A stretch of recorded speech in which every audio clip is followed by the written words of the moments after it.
para gravar e compartilhar a tela. Então vamos começar aqui, né? Unificação italiana e alemã. Compartilhar. Hoje eu vou pedir alguém diferente para começar para nós aí. Rodrigo, se você puder, lê para nós até unificação italiana. Fazendo favor.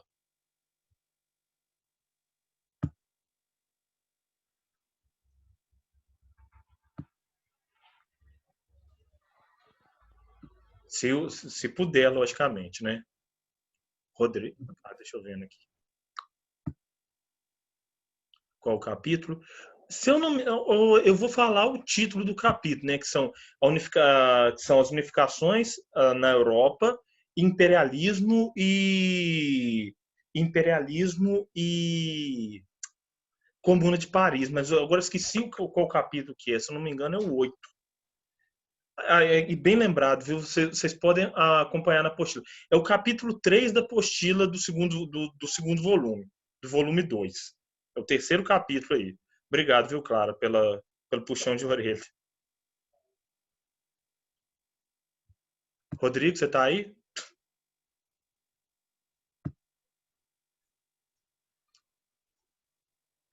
Bom, já que o Rodrigo não se apresentou, Luiz, desculpa, tem como você... Hoje eu queria te dar uma folga, mas tem como você ler para nós, fazendo favor?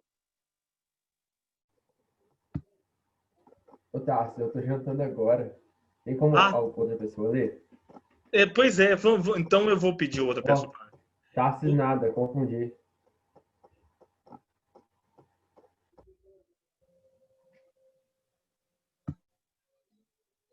Eu tô no computador, aí não tem como. Não entendo. Gente, vamos começar eu mesmo ler, então. Se alguém se dispor, por favor, fique à vontade.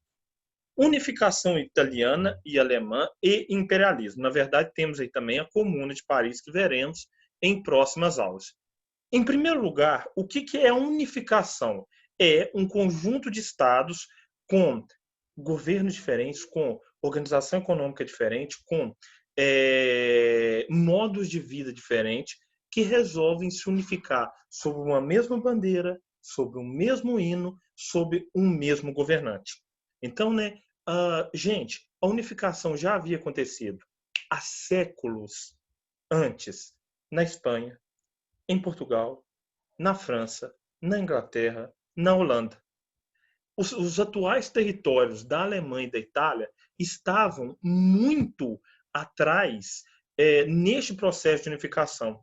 E as burguesias destes países que vieram se formar, da Itália e da Alemanha, estavam atrasadas por conta, né, delas terem determinados entraves, determinados problemas dentro do território das suas respectivas nações. Então, né, a gente começa aqui, meninos, unificação italiana e alemã, vendo Congresso de Viena, reunião ocorrida na Europa após a queda de Napoleão para se definir limites e ações na Europa.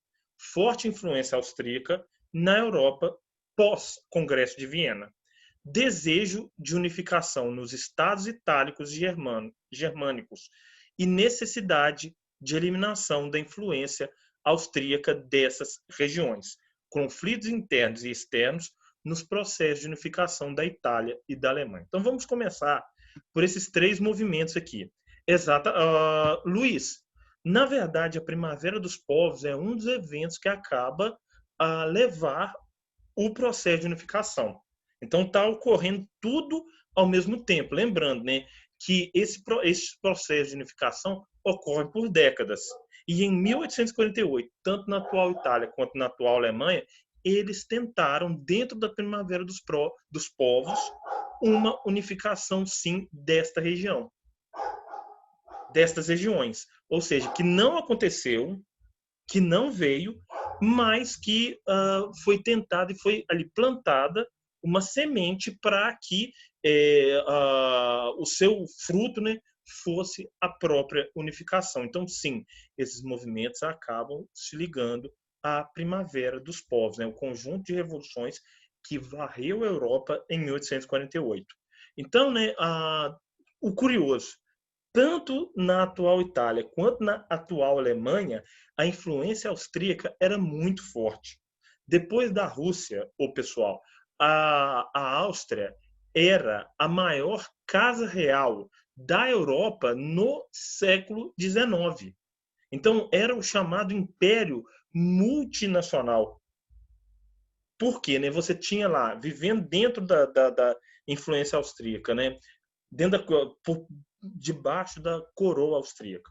Você tinha lá, em parte, italianos, germânicos, eslovenos, croatas, tchecos, húngaros.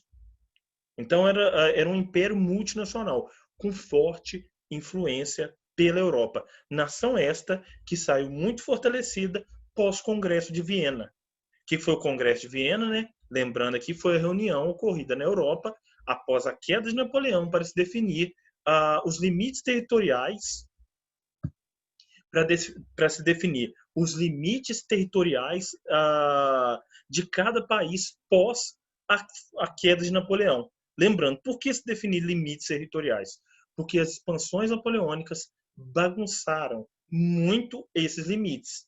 Napoleão, no auge do seu império, dominou um território que ia de Madrid até Varsóvia. Então era necessário, né, uma reunião para dar a cada rei a sua legitimidade, para dar a cada território o seu governante de fato e de direito. E pós-Congresso de Viena, pessoal, a Europa, né, entre nações, viveu até uma certa paz. Ou seja, né, você não vê muitos confrontos ou grandiosos confrontos pós-Congresso de Viena. Na verdade, isso foi desembocar só na Primeira Guerra Mundial. E a unificação da Itália e da Alemanha acabou por trazer consequências, né, mudanças para essa situação. Ou seja, né, um desequilíbrio nas forças europeias, principalmente a entrada da Alemanha no cenário político e econômico europeu. Então a gente tem aqui, né, que nem eu falei, ocorreram conflitos internos e externos, guerras dentro do país, dentro da Itália, dentro da Alemanha, e guerras da Itália e da Alemanha com nações vizinhas, contra a França, contra a Áustria, contra a Dinamarca, coisa que nós vamos ver no desenvolvimento destas aulas. Então, continuando aqui, meninos, acompanhem comigo, estou descendo.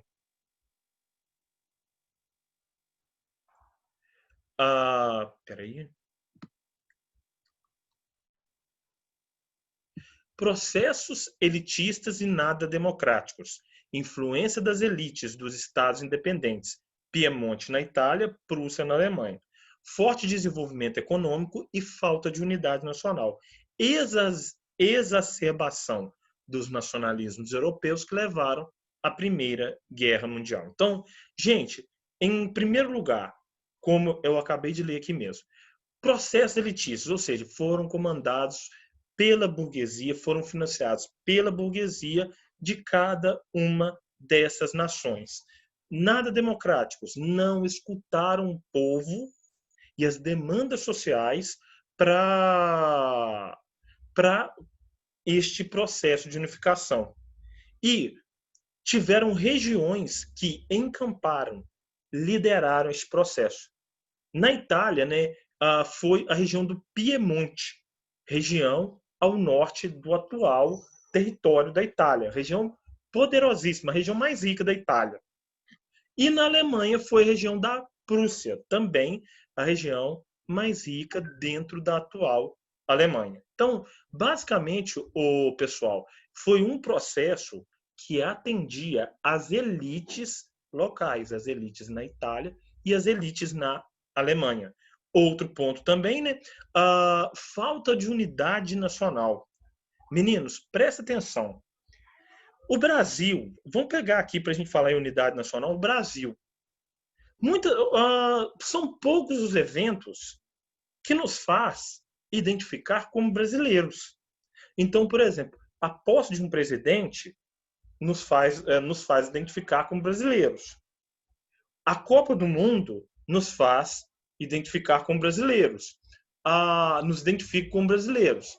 Um esportista que ganha, como eu posso dizer, competições internacionais, eleva esse sentimento de união nacional. Lembrando, um país que já é independente há quase 200 anos. Então, a unidade nacional, ela acaba, esse sentimento de unidade nacional, ele acaba sendo gerado atualmente por esportes ou por guerras. Atualmente, até mais pelos esportes do que pelas guerras. Naquela época era um pouco diferente. Mais pelas guerras, muito mais pelas guerras. Então, a gente tem, né, o primeiro caso aqui, que é a unificação italiana. Descendo aqui, lembrando, né, que uma das consequências da Primeira Guerra Mundial foi este processo de unificação, ou foram estes processos de unificação, principalmente a unificação alemã. Vamos continuar aqui. Então a gente vai ver o passo a passo disso tudo, né? Unificação italiana. A formação da Jovem Itália, comandada por Giuseppe Mazzini. O projeto de Mazzini incluía as massas italianas, acreditando que a unificação emanaria, ou seja, viria das classes populares. Outra proposta de unificação sob a tutela de Vítor Emanuel II, rei do Piemonte e Sardenha, e forte atuação de Camilo Cavour, primeiro-ministro do Piemonte. Então, dentro dessas duas propostas de unificação, qual foi a vitoriosa? Dentro desses dois projetos, foi o segundo. Posteriormente, esse processo de unificação italiano foi chamado de Revolução pelo Alto, ou seja, né, porque não envolveu as camadas populares na sua participação. Existia um projeto do Mazzini de comandar uma unificação controlada pelo povo. Este projeto não foi para frente. E aí o Luiz me perguntou, né, Flávio, como isso está ligado à Primavera dos Povos? A Primavera dos Povos foi uma onda de ideias, né, e revoluções que varreram a Europa em 1848, e dentro da atual Itália e dentro da atual Alemanha, o povo foi para as ruas para pedir unificação. E esse povo nas ruas acabou assustando as elites, acabou assustando a burguesia. O que esses burgueses, o que essa elite, tanto da Itália quanto da Alemanha, fez? Falou, opa, eu vou colocar a unificação debaixo do meu braço e eu mesmo vou fazê-la. Então, o segundo projeto, comandado pelo rei do Piemonte e pelo primeiro-ministro do Piemonte, foi o projeto vitorioso na Itália. E aí a gente vai ver as guerras, os eventos, né, de unificação. Então a gente tem, né, necessidade de eliminação da hegemonia da Áustria no processo de unificação. Guerras para atender os anseios unificadores. E aí, gente, por que uma guerra é tão importante num processo de unificação? Eu vou mudar a pergunta. O que uma guerra traz para um país? Podem colocar aí, gente.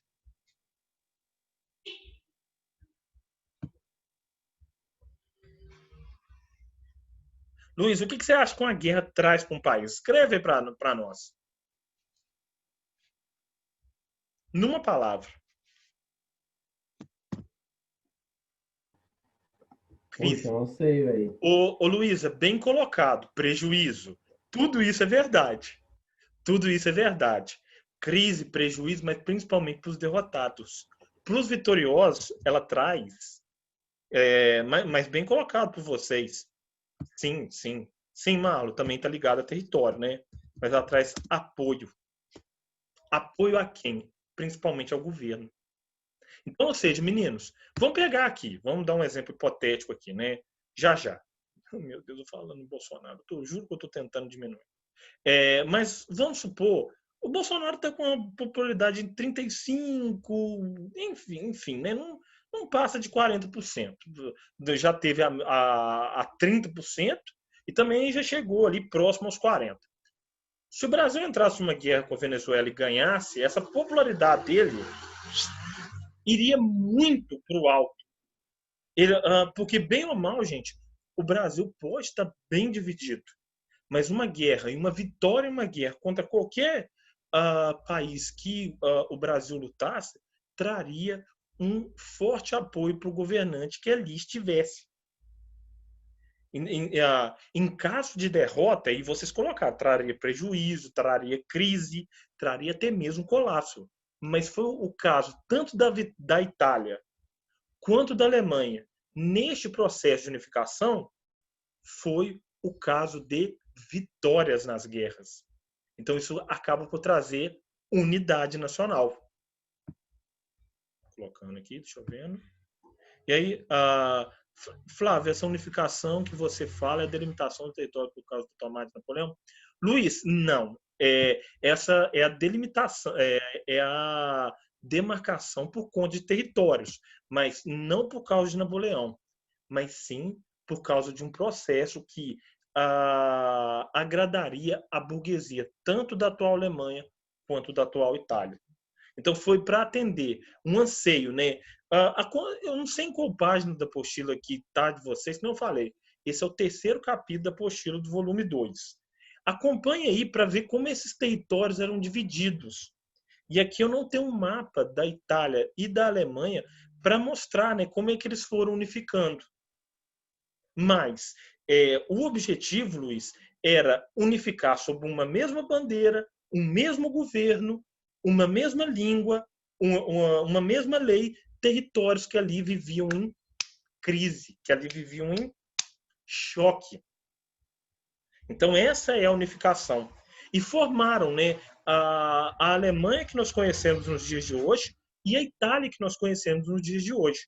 Porque dentro daquele território da atual Itália e da atual Alemanha, você tinha um conjunto de estados, né, que viviam em choque contra eles mesmos.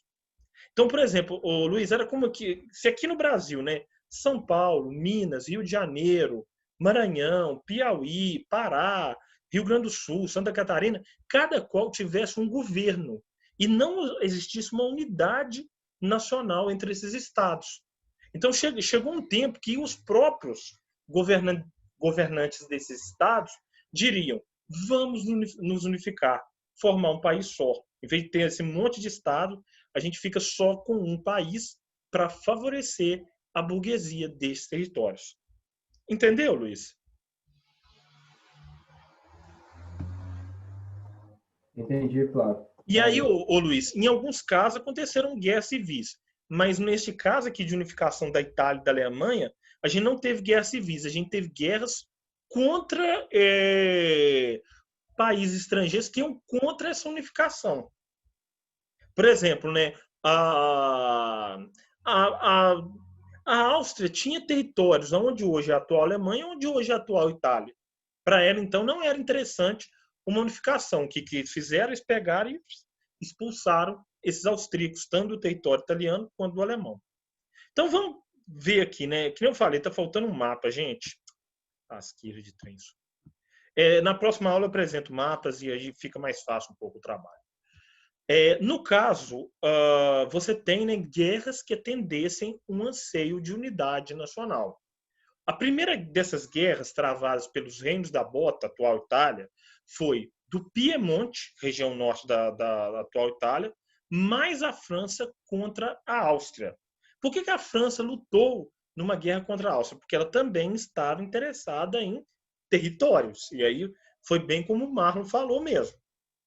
E aí você tem, né, vitória dos primeiros, ou seja, do Piemonte e da França, e anexação das regiões da Lombardia, Toscana, Romanha, Parma e Módena para os piemonteses, enquanto Savoia e Nice para os franceses. Então, ou seja, meninos, com a vitória do Piemonte, o que era o Piemonte? Era um estado no norte da atual Itália. Era um estado no norte da atual Itália. E do Piemonte da França contra a Áustria, territórios. Então, os vitoriosos ganham territórios e esses territórios vão se juntando no Piemonte ali, formando, né, a unidade da atual Itália. Então, ou seja, guerra, ganha território, junta, começa a expandir para unificar. Bom, pressão dos católicos franceses para que Napoleão III retirasse seu apoio ao Piemonte e Sardenha.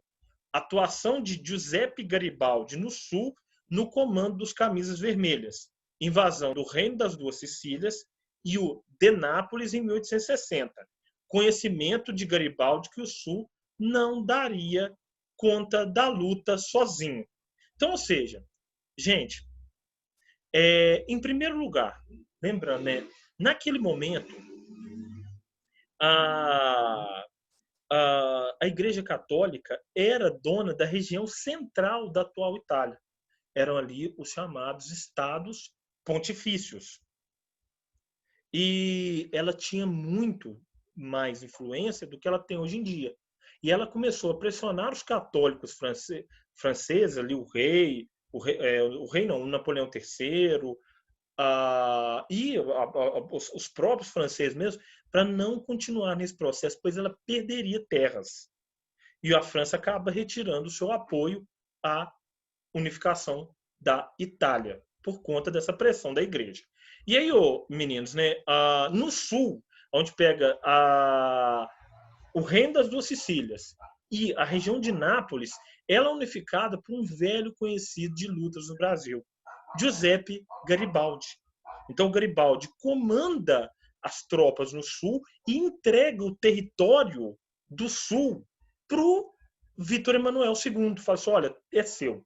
Eu já conquistei, eu já eliminei opositores da nossa unificação, então você agora comanda a unificação pelo norte. Você tem mais uma guerra contra a Áustria, né? Mais um aproveitamento de guerra contra a Áustria. E aí vai acontecer o seguinte. E aí, meninos, fica nessas guerras mesmo. Guerra, guerra, guerra. Guerra Austro-Prussiana. Conquista da Venécia, atual região de Veneza, né? Por parte dos italianos, uma vez que os italianos se aproveitaram da fragilidade austríaca para anexar a região. Guerra Franco-Prussiana, confronto entre franceses contra alemães, que levou aos italianos a anexarem os estados da igreja, estabelecimento da capital em Roma. Itália Ridenta, regiões do Trieste e Trentino, que ficaram sob as mãos dos austríacos até o final da Primeira Guerra. Gente, eu não vou cair na besteira de falar, isso aqui não é importante para o Enem, porque tudo é importante para o Enem. Entretanto, o que vocês precisam saber? Vocês precisam saber que as guerras atendiam os anseios unificadores da Itália e da Alemanha. Então, eu vou até colocar isso no chat. Não era guerra, como eu mesmo falei, Luiz, não eram guerras civis. Guerra contra a Áustria, guerra contra a França, guerra contra quem se colocasse contra esse interesse de unidade. As guerras geraram um sentimento de unidade nacional e favoreceram um apoio popular à unificação. Então, é isso. Só lembrar, né? Tanto a Alemanha quanto a Itália lutaram contra a Áustria. Nós vamos ver daqui a pouco a unificação alemã e nós vamos ver também que ocorreram lutas contra a Áustria. E, meninos, o caso da Itália foi o caso mais curioso, né? Por quê? Agora, o que a Guerra Franco-Prussiana tem a ver com a Itália? Lembra lá que a Igreja Católica, o Papa, fez uma pressão sobre o Napoleão III, imperador francês, né? Sobrinho do Napoleão Bonaparte, para poder deixar a região do Piemonte Sardenha de lado? Pois é, no que o Napoleão III estava lutando contra a Prússia, que depois se tornou Alemanha, os italianos aproveitaram e tomaram os estados pontifícios para eles. Ou seja, né, a igreja ficou sem um território. E por que ela aproveitou justamente nessa guerra? Porque a França não tinha poder para invadir, agora sim, a Itália. E aí terminava o processo de unificação italiano com a anexação, ou seja, pegar o território ali de Roma e tomar Roma justamente como a capital de todos os italianos. E aí, gente, essa questão entre o Estado italiano e a Igreja Católica só foi resolvida em 1929 no governo do Mussolini, no Tratado de Latrão, ou Tratado de São João Latrão, que determinava isso. Aí eu vou colocar aqui no chat. Tratado de Latrão. Determinava a criação do Estado do Vaticano e uma indenização do governo italiano à Igreja Católica. Então, era isso que determinava o Tratado de Latrão. Estava ali terminada a unificação da Itália. Dica: vão para o YouTube depois e puxem lá o hino da Itália traduzido. Principalmente o hino da Itália, depois dessa aula, né, vocês veem vários elementos da unificação italiana no hino. Então é possível conhecer muito bem da história analisando os hinos dos países. Então, por exemplo, o hino da Itália, o hino dos Estados Unidos, o hino e o próprio hino do Brasil são hinos que mostram muito bem, né, um pouco da história destes países. E o hino da França são hinos que mostram bem a história um pouco da história desses países. Então vale a pena ver, depois vocês procurem o hino da Itália, para vocês verem um pouco dessa... Vocês vão identificar lá um pouquinho da unificação também. Agora vamos ver o processo de unificação da Alemanha. Lembrando, meninos, que a Alemanha acaba por se fazer posteriormente como a nação mais poderosa da Europa até os dias de hoje. Lembrando, né, é a principal economia da Europa até hoje. Até hoje. Vamos ver como é que ela surge, né? Como é que essa entidade acaba por surgir. Temos 10 minutos de aula. A gente vai ver só alguns aspectos da unificação alemã, viu? Luiz, a pergunta que eu te faço agora. Agora você está apto para ler? Eu sim, já acabei de jantar. Tem problema? Então, De onde lembra você nós, fazendo um veio? favor. Até Zovenhai, fazendo um favor. Certo. Unificação alemã. Confederação Germânica. Entidade política formada pelos Estados alemães e submetida ao controle político da Áustria. Tentativa de unificação em 1849. Fracasso por conta da força do exército austríaco e falta de apoio das elites alemãs. Unificação alemã, arquitetada por Otto von Bismarck, líderes dos Junkers, grandes proprietários de terras que defendiam o uso da força para a construção do Estado Nacional Alemão. Pode ler isso aqui também. Zovenheim. Zovenheim. Tentativa de unificar a economia dos estados germânicos e a da Prússia. Acordo que estabelecia uma união aduaneira entre as regiões, o que facilitaria a circulação de seus produtos em toda a Alemanha. Então, até aqui, Luiz, muito obrigado. Meninos, prestem atenção. Se a unificação econômica vem, consequentemente, né, a unificação política vem junto.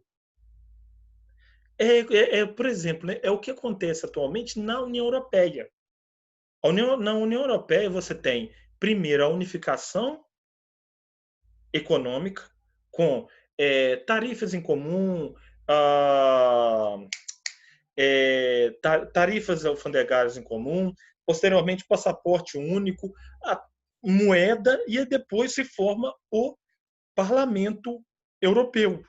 O Parlamento Europeu. Lógico, você nunca vai ter um país só na Europa, porque a história, a unidade cultural e tudo mais impede que se forme apenas uma nação ali. Mas economicamente falando, eles são mais poderosos quando eles acabam por se juntar.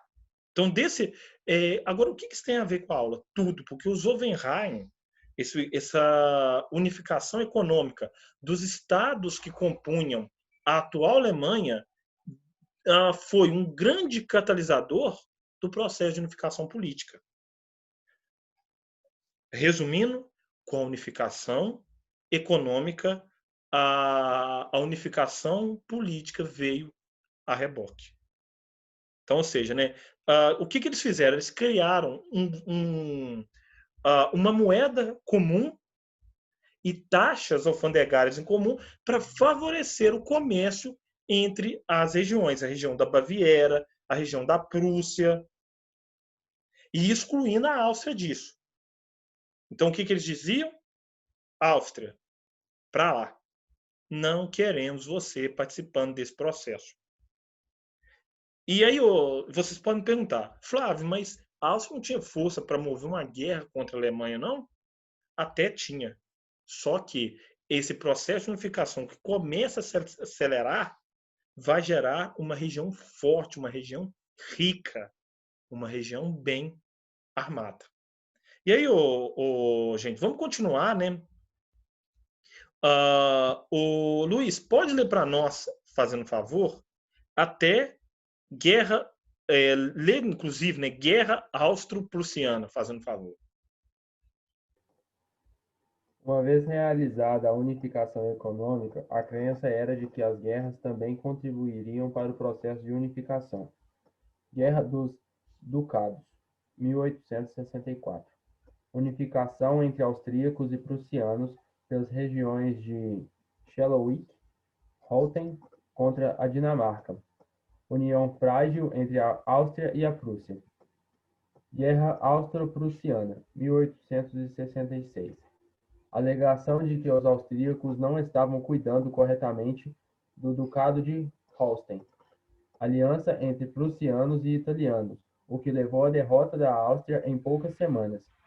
União política e econômica da Confederação Germânica do Norte. Então, até aqui. Gente, eu não sei como é que faz isso aqui, não. Schleswig. Bom, deve ser isso. Agora, voltando aqui, meninos, a unificação econômica já estava feita. Agora, como criar um sentimento de unidade nacional?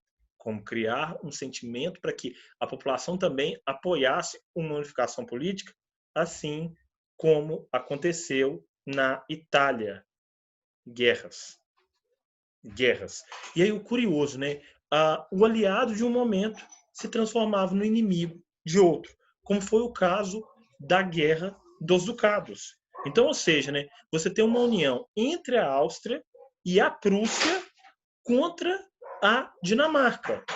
E essa união veio a garantir o ducado aqui do primeiro nome e de Holstein. Deixa eu colocar um S aqui que está faltando.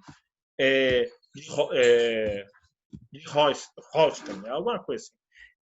E aí, meninos, né, você tem aqui essa frágil aliança se desfazendo, pois era interesse da Prússia afastar a Áustria deste processo. Se a Áustria crescesse demais, a unificação alemã não seria possível. Logo, a guerra austro-prussiana veio atender este interesse. Qual interesse? O interesse de afastar politicamente a Áustria deste processo de unificação. Vitória contra os austríacos, uma lavada contra os austríacos, na verdade, e aí, né, quase toda a Alemanha estava unificada. Estava faltando uma importante região que pertencia à França, uma monarquia, um país secular dentro da Europa. E aí veio a Guerra Franco-Prussiana para nós terminarmos a aula de hoje. E aí irmos para os exercícios, né? Luiz, pode ler para nós os dois pontos: guerra franco-prussiana e alteração feita por Bismarck.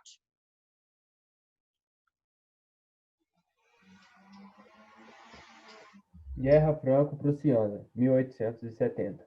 Temor da França de que uma unificação total da Alemanha levasse para uma consequente perda de prestígio dos franceses na Alemanha. Envio de cartas para Napoleão III ao Kaiser Guilherme. Divergência de pensamentos entre Guilherme, Kaiser-Rei, e Bismarck, primeiro-ministro. Alteração feita por Bismarck de uma das cartas endereçadas a Napoleão III, e situação insustentável entre franceses e alemães. Então, gente, começa aqui uma rivalidade sanguinária na Europa. Alguns veem, né, que isso aqui ainda já vem antes da Guerra Franco-Prussiana. E, gente, o temor da França estava correto? Muito. Por quê? Porque quando a Alemanha se unifica, ela acaba se transformando numa potência. E aí você tem, né? O Luiz me perguntou, isso foi na época de Napoleão, ô Luiz? Eu só não pensei direito, foi na época do sobrinho do Napoleão, coroado aqui como imperador francês, chamado de Napoleão III. Então, quando nós vemos Napoleão III aqui, não é o Napoleão Grande, como o Vitor Hugo chamava, né? Esse aqui era o Napoleão o Pequeno, como o Vitor Hugo, escritor francês, o chamava também, né? E aí, meninos, nós temos, né? Quais eram as divergências de pensamentos entre o rei, o rei Guilherme, e o Bismarck, primeiro-ministro? O Bismarck querendo uma guerra contra a França e o Guilherme não querendo uma guerra contra a França. E aí o Napoleão dirige cartas ao rei. E aí o Bismarck pega essas cartas, altera, falando, né? Altera, e essas cartas chegam ao rei como sentido de provocação. Então, ou seja, o Napoleão dizia que queria a paz com os prussianos, mas o Bismarck pega essa carta, altera e entrega ao Napoleão, entrega ao rei. A guerra entre franceses e alemães ficou inevitável, e nisso a França toma uma coça. Bom, é isso. Vocês entrem no outro link para nós fazermos os exercícios. Próxima aula eu continuo com isso.